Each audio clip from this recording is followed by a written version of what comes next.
JEE main 7 अप्रैल 2025 evening shift के physics के कुछ और क्वेश्चंस। जैसे ये देखिए क्वेश्चन है ये टोटल इंटरनल रिफ्लेक्शन पे। इस क्वेश्चन में ये देखिए ट्रांसपेरेंट ब्लॉक ए हैविंग रिफ्रैक्टिव इंडेक्स 1.25। ये आपके पास एक ब्लॉक है, इसका जो रिफ्रैक्टिव इंडेक्स है that is 1.25। It is surrounded by another medium refractive index 1 और एयर से सराउंडेड है ये, ठीक है। इसका रिफ्रैक्टिव इंडेक्स दिया हुआ है 1, ठीक है। तो इसके सराउंडिंग में मटेरियल है। पूछा जा रहा है कि a light ray is incident on the flat face of the block with incident angle theta. This is angle of incidence theta. What is the maximum value of theta for which light suffers TIR at the top surface of the block? यहाँ पे ये critical angle है भी।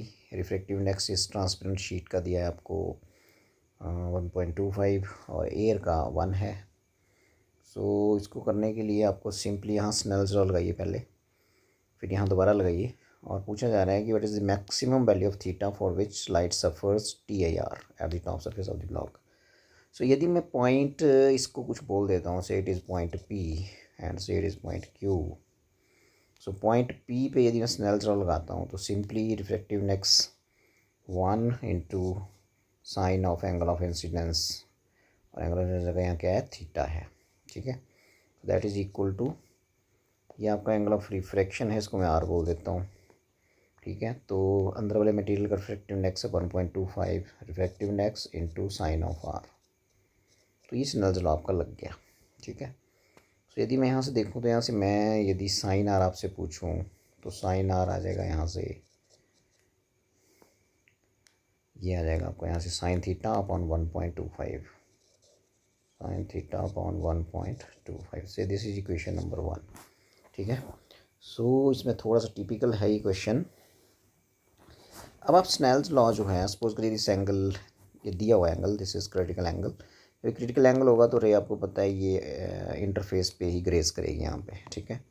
जो angle of refraction रहेगा यहाँ पे वो हो जाएगा 90 डिग्री, ठीक है। इस क्यू पॉइंट को यहाँ लिख देते हैं। अब क्यू पॉइंट पे इसको R डैश बोल देते हैं, R dash is equal to 90 degree. सब जैसे हमने P पे स्नेल्स लॉ लगाया वैसे आप Q पे लगाइए स्नेल्स लॉ, तो ये बन जाएगा, देखो ये बन जाएगा, यहाँ से शुरू करते हैं। ये एंगल यहाँ आपको पता है, इस ट्राइंगल में यदि मैं इसको एक राइट एंगल ट्राइंगल बनाता हूँ तो ये एंगल हो गया 90 डिग्री। तो इस ट्राइंगल को मैं बोल देता हूँ PQR। ये देखिए PQR, तो इसमें R प्लस C क्या हो जाएगा, 90 डिग्री, ठीक है। तो R प्लस C हो जाएगा इसमें 90 डिग्री, यहाँ से C हो जाएगा 90 माइनस R, ठीक है जी। अब मैं लगाता हूँ आपका स्नेल्स लॉ पॉइंट Q पे। बिल्कुल ठीक लगाइए। अंदर वाले मटेरियल का रिफ्रैक्टिव इंडेक्स के लिए इंसिडेंट ये है, इंसिडेंट ये है आपकी PQ, और रिफ्रैक्टिव इंडेक्स है 1.25। 1.25 into sine of angle of incidence, angle of incidence is C, critical angle, and that is equal to, yes, refractive index air का, इस मीडियम का यहाँ 1 into sine of angle R dash mean sine 90, ठीक है जी। यहाँ से आप निकालिए साइन C की वैल्यू 90 माइनस R पुट कर देते हैं। ये बन जाएगा आपके पास 90 minus R is equal to 1 बन गया। साइन 90 1 होता है, 1 इंटू 1 1, ठीक है। ये बन जाएगा आपके पास 1.25 कॉस R हो गया ये, ठीक है। यहाँ से कॉस R जो है वो हो जाएगा आपका 1 अपॉन 1.25, ये हो जाएगा यहाँ से cos R। This is equation number 2 से इट इज़ इक्वेशन नंबर 2, ठीक है। साइन R आपका यहाँ है, इक्वेशन 1 में कॉस R यहाँ है, इसको स्क्वायर और ऐड कर लो, राइट हैंड साइड को पहले कर लो ऐड।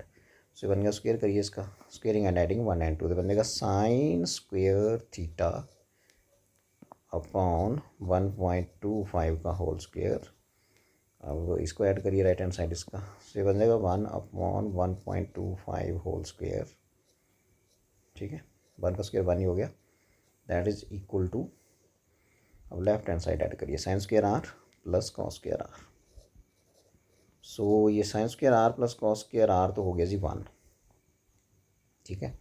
जब ये 1 हो गया तो नीचे ये आगे ये आ जाएगा 1 अपॉन दिस कॉमन, तो ये चला जाएगा इधर को, तो आपके पास इधर बचेगा साइन स्क्वेयर थीटा प्लस 1 बचेगा इधर, और ये चला गया 1.25 स्क्वेयर लगा के इधर को, सो ये आ गया ऐसे, और ये हो गया 1। ठीक है जी। तो अब यहाँ से आपका साइन स्क्वेयर थीटा जो है वो आ जाएगा 1 माइनस 1.25 होल स्क्वेयर, ये आ जाएगा। ठीक है, थीटा निकालना हमारा टारगेट है, ये थीटा।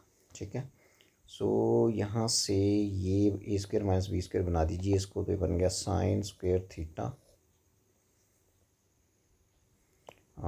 इज इक्वल टू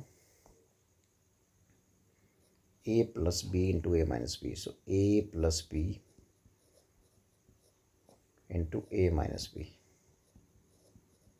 चलिए अच्छा इसको कर लेते हैं, अब हो गया ये साइंस के थीटा इज इक्वल टू, ये हो गया 2.25 और ये हो गया आपका 0.25। ठीक है जी। सो यहाँ से हो जाएगा साइन स्क्वेयर थीटा, ये हो जाएगा 2.25, इसको ऐसे रहने दो, ये हो जाएगा 25/100, सो 25/100 हो गया 1/4, तो ये 4 आ गया नीचे को, तो यहाँ से आप साइन थीटा क्या हो जाएगा उसकी तरफ, इसका स्क्वायर रूट हो जाएगा सेकंड दूसरी साइड में, तो ये बन गया √2.25/4, और इसको आप करेंगे तो यू नो दैट 225 का जो रूट होता है 15, तो हो गया 1.5 और 4 का रूट हो गया 2। ठीक है जी। तो ये आ जाएगा sine theta is equal to 15/20, 15/20, so ये आ जाएगा 5 से इसको, ये आ गया 3 और ये आ गया 4, सो ये आ गया 3/4। यहाँ से थीटा आ जाएगा आपका साइन इनवर्स 3/4। सो थोड़ा सा इसमें कैलकुलेशन था, और ये TIR पे एक अच्छा क्वेश्चन था, 7 अप्रैल 2025 इवनिंग शिफ्ट। सो ये था, तो कुछ नहीं करना है इसमें, देखिएगा फिर दोबारा देख लो मोटा मोटा। आप यहाँ पे स्नैपशॉट लगाइए पहले से, दिस रेज इंस्टेंट रे OP, तो एंगल ऑफ इंसिडेंस हो गया थीटा, और एंगल ऑफ रिफ्लेक्शन मैंने सपोज कर लिया R, तो ये लग गया स्नेल्स लॉ, और यहाँ से साइन R निकालिए, और फिर ये एक राइट एंगल ट्रायंगल कंप्लीट करिए, तो ये R + C हो जाएगा 90, बिकॉज तीनों एंगल्स का सम 90 होता है ट्रायंगल में। ठीक है, इंटीरियर एंगल्स का, so R + C is equal to हो जाएगा 90, बिकॉज 90 और 90 फिर 180 हो गया। C निकालिए यहाँ से, और स्नेल्स लॉ पॉइंट Q पे लगा दीजिए। अब स्नेल्स लॉ लगाना तो इसके angle of incidence critical angle है, जब क्रिटिकल एंगल पे रे ऑफ लाइट इंसिडेंट होता है किसी इंटरफेस पे, तो जो रिफ्लेक्टेड रे है वो along the surface, along the interface graze होता है, इंटरफेस पे चलती है, मतलब कौन सी रे, रिफ्लेक्टेड रे, ये वाली। ठीक है, इसको बोल देते हैं QM। तो यहाँ लगाएंगे तो बन जाएगा reflective index into sine of angle of incidence ये, एंड यहाँ हो जाएगा 1 बिकॉज एयर में है, सो यहाँ साइन 90। सो यहाँ से कौन सा निकल गया। अब इक्वेशन 1 और इक्वेशन 2 को आप स्क्वेयर कर दीजिए, स्क्वेयर करने का सॉल्व करिए, और सॉल्व करने के बाद थीटा जो है वो आ जाएगा आपका साइन इनवर्स 3/4। सो ये था आपका क्वेश्चन। ठीक है, एक और देखते हैं, देखो छोटा सा क्वेश्चन एक और था सिंपल। सो ये क्वेश्चन ये बोल रहा है कि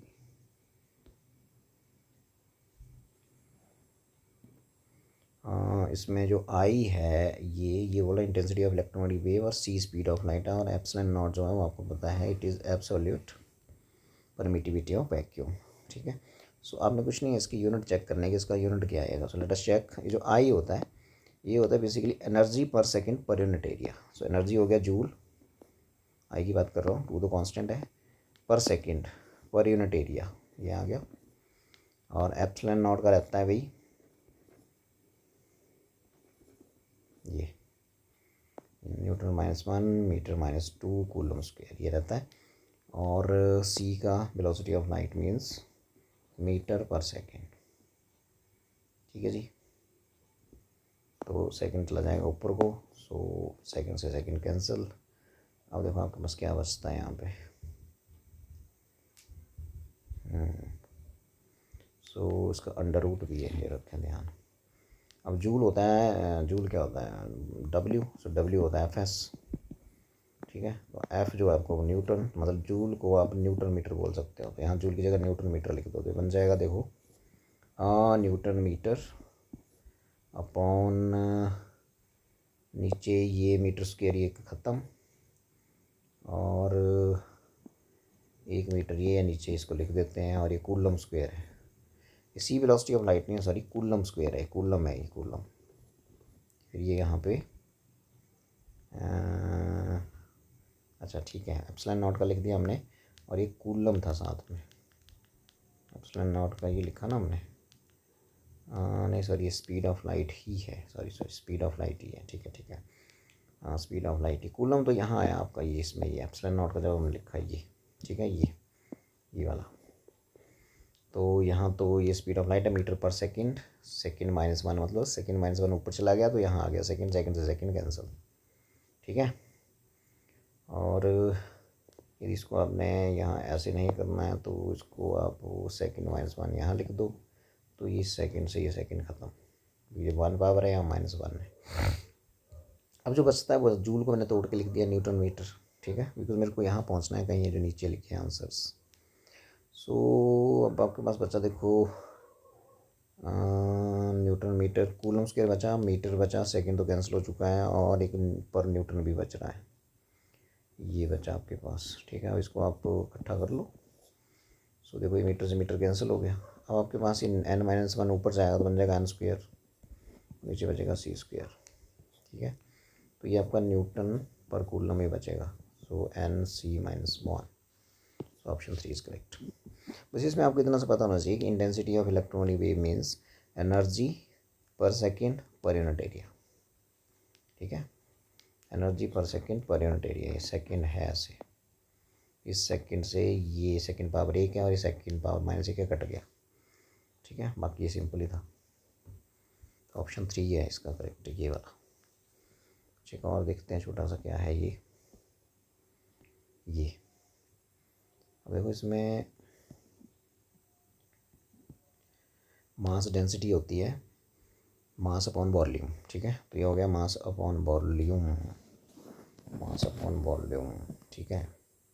तो यदि मास अपॉन वॉल्यूम हो गया तो फिर यहाँ पे मास बटा वॉल्यूम, सो लिस्ट 1 को लिस्ट 2 से मैच करना है, ठीक है। नेक्स्ट क्वेश्चन में सो मास डेंसिटी जो रहता है वो रहता है आपका मास पर यूनिट वॉल्यूम, ठीक है जी।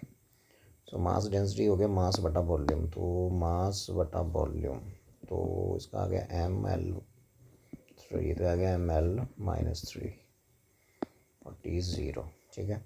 इम्पल्स रहता है आपका फोर्स इनटू टाइम, ठीक है, फोर्स आ गया आपका ml(t-2), एक टी और आ गया तो यहाँ रहेगा ml(t-1), ठीक है जी। पावर होता है आपका rate of doing work means W/T means ml(2)T-2/T,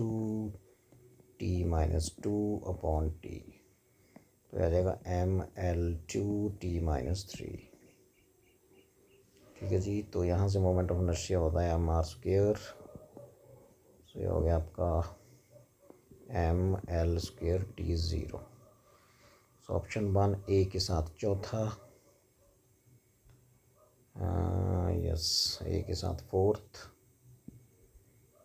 और ए के साथ फोर्थ ये वाला, और ए के साथ आ गया फोर्थ, और बी के साथ 2 सामने ही है ये वाला, सी के साथ 1 ये वाला, और डी के साथ 3 ये वाला। तो सिंपल क्वेश्चन था, इसमें कोई दिक्कत वाली बात नहीं थी, ठीक है जी। एक और देख लेते हैं ये वाला, ये भी लिस्ट 1 को लिस्ट 2 से मैच करना है, मैचिंग क्वेश्चन लगभग हर शिफ्ट में आए अभी, सिंपल टफ नहीं था उसमें कुछ भी, बेसिक क्वेश्चन थे बिल्कुल सिंपल।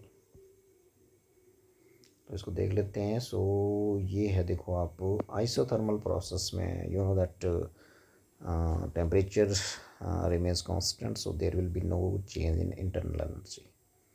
ठीक है, तो फर्स्ट के साथ तो हो गया जी फोर्थ, ठीक है, ए के साथ 4. एडियाबैटिक में there will be no exchange of heat between system and surroundings, ठीक है. आइसोबैरिक में प्रेशर कांस्टेंट होता है, तो यदि प्रेशर कांस्टेंट है तो फिर आपकी जो फर्स्ट लॉ ऑफ थर्मोडायनेमिक्स है वो सिंपली आपको पता है कि क्या होता है कि delta Q is equal to delta U plus P D V, delta W जिसको बोलते हैं. तो ये रिलेशन वैलिड रहेगा आपका आइसोबैरिक के लिए. फुली फर्स्ट लॉ वैलिड रहता है, उसमें तीनों टर्म्स रहती हैं. क्योंकि प्रेशर कांस्टेंट है तो ये वाली टर्म भी रहेगी, डेल्टा यू तो है ही. तो ये बोल रहा है delta change internal energy zero नहीं होगा, बिल्कुल ठीक. तो आइसोबैरिक के साथ आपका ये वाला रहेगा, ठीक है जी. और आइसोकोरिक में वॉल्यूम कांस्टेंट है तो ये वाली चीज़ ज़ीरो हो जाएगी, ठीक है. सो ये वाली चीज़ ज़ीरो हो जाएगी, डब्ल्यू पी डी भी होता है, delta W means D volume is constant in isochoric, so there will be no change in volume, means this factor will become 0, ठीक है. So delta W zero, isochoric में ये वाली चीज़ आ गई. सो इसमें जो ऑप्शन है वो ए के साथ 4 या option 2 is correct. Okay then.